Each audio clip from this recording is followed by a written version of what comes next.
Welcome to the Your Diabestie Podcast, the podcast that ensures you don't have to do diabetes alone. My name is Mila. I live with latent autoimmune diabetes in adults, and today I have an extremely special guest on the podcast. You might recognize the name Sigrid if you're already a part of my community because of this amazing company with an amazing mission. So today on the podcast, I have Sigrid's co-founder and CEO, Sana Alajmovic. Welcome, Sana. Thank you, dear Mila, for having me. It's a pleasure. I'm so excited to talk to you, but also to have the audience just hear your story and hear the ways that your company is really trying to really focus on preventative health and change people's health. And I always like to start out by asking my guests, what's your connection to diabetes? First of all, I grew up with a father who was pre-diabetic, and he did not get the support from the healthcare system that he needed to reverse his pre-diabetes. He was simply told to go home, to eat more healthily and exercise more. And let me also tell you, my father is a doctor. So if anyone is aware of what diabetes, is, he is. But even himself, he had a hard time making these lifestyle changes. And it was also a lot of related to stress. He could see 20 patients in a day. So eventually, 10 years down the line, he developed full-blown type 2 diabetes. And that's when the doctor suddenly said, oh, Dr. Alajmovic, now we have tons of medications to give you. And that was an eye-opener for me because I got to experience as a family member that, a healthcare system where we work not proactively, but reactively. And I think that's utterly wrong. A couple of years ago, the same things happened to my brother, who got the diagnosis of being pre-diabetic. As you all already are well aware, there's a genetic component in developing diabetes. And so it was, back at square one, but this time with my brother. And I've lived with family members now. I've seen what it does to you when your blood sugar goes down, the mood swings, when we've been traveling. He has experienced ketoacidosis. So it is not easy. I think next to living with diabetes, being a person who loves someone with diabetes and seeing them go through the motions of diabetes, like my mother had type 2 diabetes and she unfortunately passed away 2 years ago, but I just saw her struggle a lot with it and the frustration. And then I also intimately understood it because I was going through a lot of the similar things with my own diagnosis. So I think having that perspective is so interesting because you can see it from the outside. You can see what your family member is going through. How did seeing that experience for you inspire or inform your work and what you do now? Because I started researching, well, what is this disease and can it be prevented? And then I realized that pre-diabetes is actually reversible. Type 2 diabetes, depending on where you are along the line, but late stage type 2 diabetes is very difficult to reverse. Some say it can be done with drastic lifestyle changes, but majority of people, they don't get healthy from their diabetes. That's when I started to realizing, wait a second, my dad is not alone. And I started talking to other friends. I soon realized, well, everyone seems to know someone with type 2 diabetes.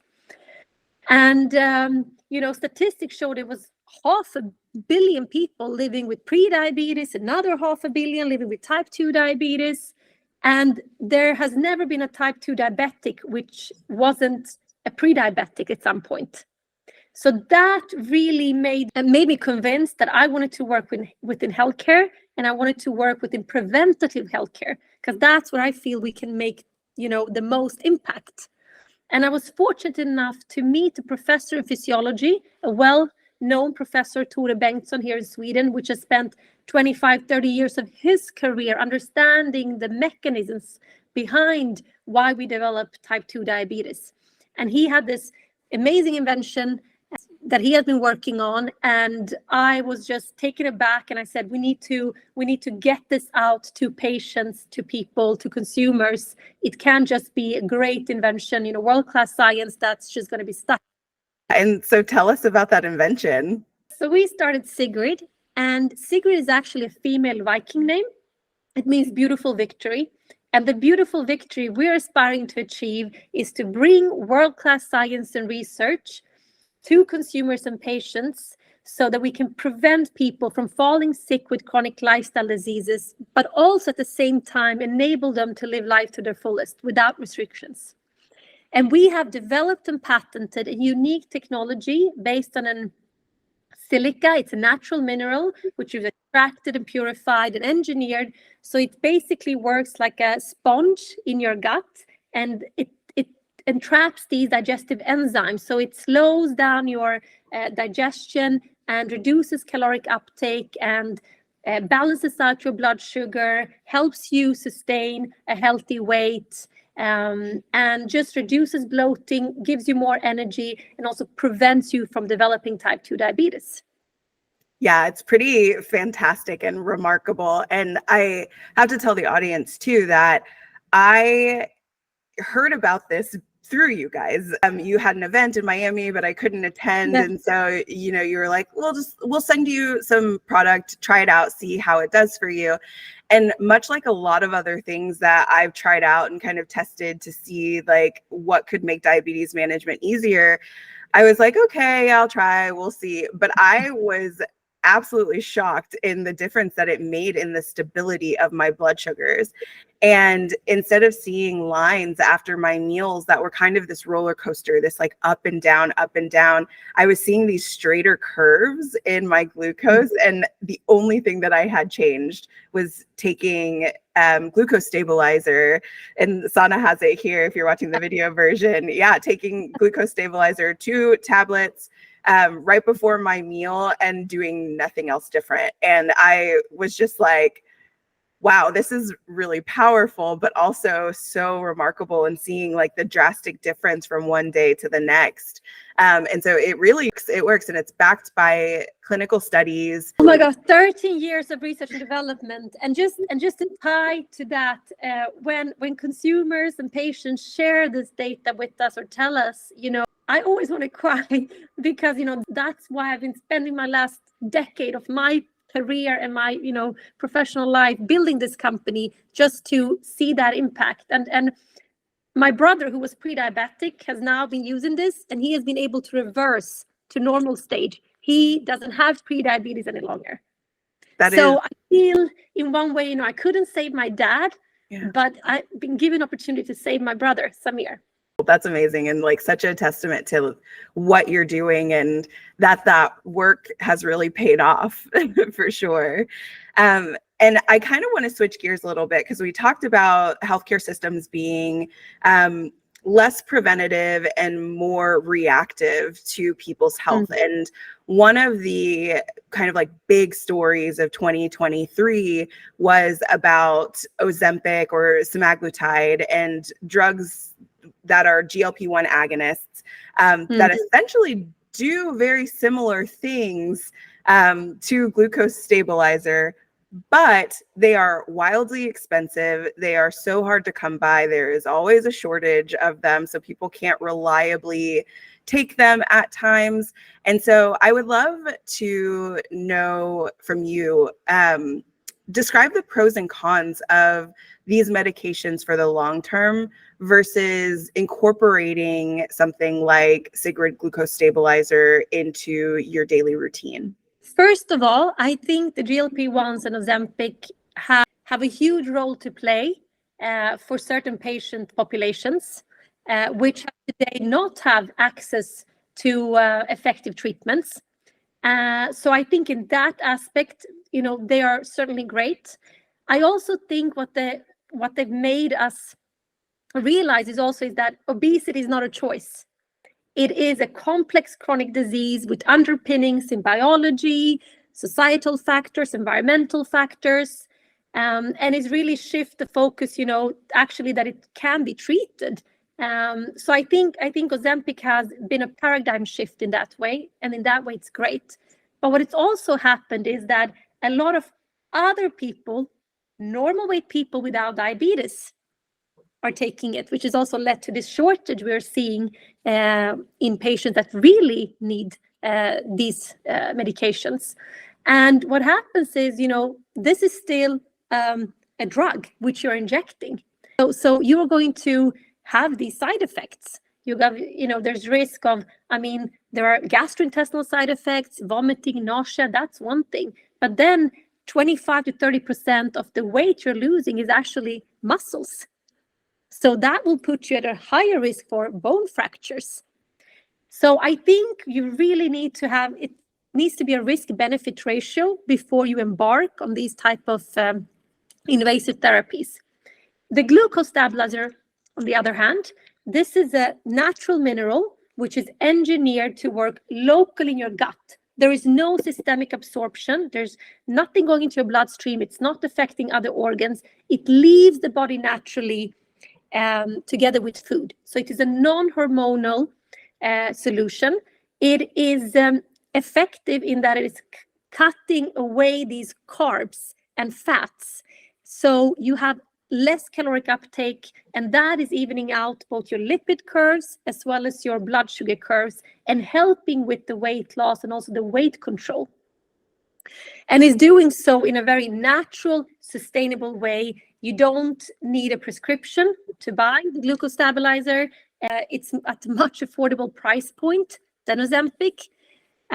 So I think it just makes more sense for certain types of patient population or consumers to be choosing something more sustainable and safer long term. And I love what you said about the different needs of different people and how like GLP-1 agonist injections can be good for certain populations of people, but also it needs to be kind of this balance of what's the risk versus like your health benefits at the end of it. And that's so important to recognize and realize that, we are all bio-individual. So not everything, is for everyone, but there are different solutions that work really well. So I really appreciate you mentioning that and saying that. Because what it also does, just much like the Ozempics, it also stimulates your GLP-1, but it does so naturally and not to the same extreme extent as the GLP-1 does. But given our product slows down the digestion, so you feel fuller for longer, it reduces the need for cravings. And something we've also noticed is when normal weight people are taking the Ozempic, a lot of them feel actually quite tired. They don't have the same amount of energy. You are not going to feel that with glucose stabilizer. You are going to feel more energized. And that's also because we're actually more effective in cutting post-meal blood sugar. So the blood sugar right after a meal. And we've also heard, or consumers coming back to us and patients as well, that feel that Ozempic has maybe not been optimal when it comes to the post-meal blood sugar. It reduces the long-term blood sugar because it reduces weight, but not so much that post-meal blood sugar, which we have been shown to be really, really good at. So from your time in research, what do you think are the best ways to balance and maintain blood sugars? Yes. So first of all, I would like to say that's one of the reasons we love working with you, Mila, because you show very clearly that a diabetes diagnosis, it does not mean that life ends. You can still enjoy life to the fullest, but you need to lead a balanced life. And there's a saying that your genetics load the gun, but your lifestyle pulls the trigger. So it's very important to eat healthily. What does that mean? It means more proteins and fibers, to try to move every day, to exercise.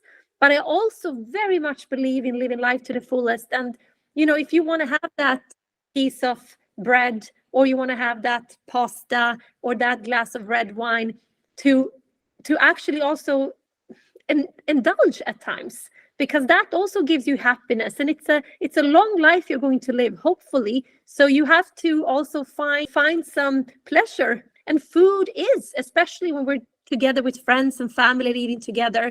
And that's why really why I love our own product so much. It's because it allows you to actually, enjoy yourself in moderation and still get good health and feel healthy. Yeah, absolutely. I like one of the sayings that I've kind of adopted recently is joy is also a nutrient, because if you are living this kind of like joyless existence, you're not able to like enjoy the foods that you love. That's just like not in existence at all. That's no, because food is so much more. It's also social gathering.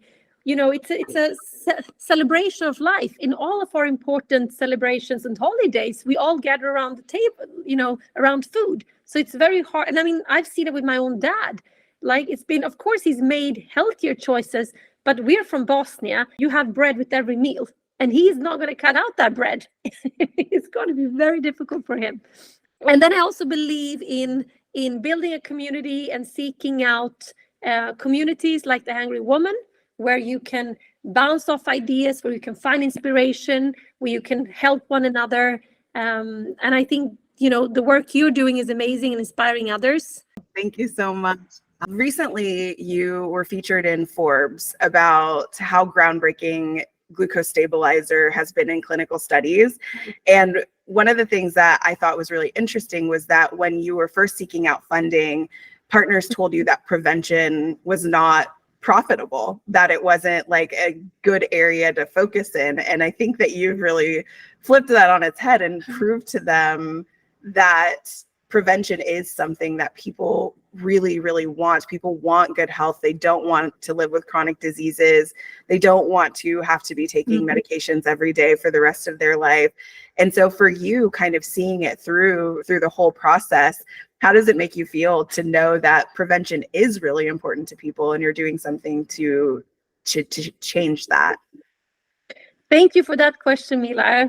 I wasn't expecting that, but I think it's about staying true to your vision. And I've always thought prevention is better than cure. And if I'm going to build, my legacy and spend a decade of my life building Sigrid, I will do it in something I believe in. And I really strongly believe that even if we were early on talking about prevention, whether it wasn't trendy or cool, at least then we have a role in educating everyone else. And we have, if it was easy, it would already have been done. So to me, it was just not an option to quit. And now we are at a space where, everyone is aware of glucose, how it impacts not only diabetes, but, glucose impacts so many other things. If we're tired, if we have acne, if we have dry skin, if we develop Alzheimer's, even some form of cancers. So blood sugar has become mainstream. And I think that's wonderful. I think it's great that people, whether they're diabetic or not, are more aware of the benefits of controlling their blood sugar. And I just hope for Sigrid to continue being that strong force and to inspire more people and to create this global impact and hopefully make a shift also in healthcare. So we're moving into self-care, where we as consumers can take charge of our own health. We are not dependent on the healthcare system to fix our health. Yeah, absolutely. I feel like that is like the perfect place to end on. Mm-hmm. Thank you so much for just everything that you're doing for preventative health and self-care and just enabling people to live happier, healthier lives. I think that's like something that as human beings, we all want. We all want to live the longest, healthiest life possible. And you're doing that. You are doing that in a major way and helping people to achieve that.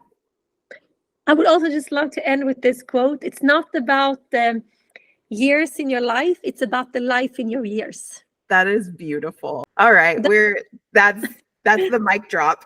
Likewise, Mila, thank you so much for what you're doing for our community as well. Thank you. Giving people hope and showing them that it's possible to live to lead a fulfilling life, even though you're diabetic. Thank you so much. That means the world to me. I appreciate it so much. Thank you for sharing today on the podcast and for being here, Sana. You are just a brilliant, amazing person.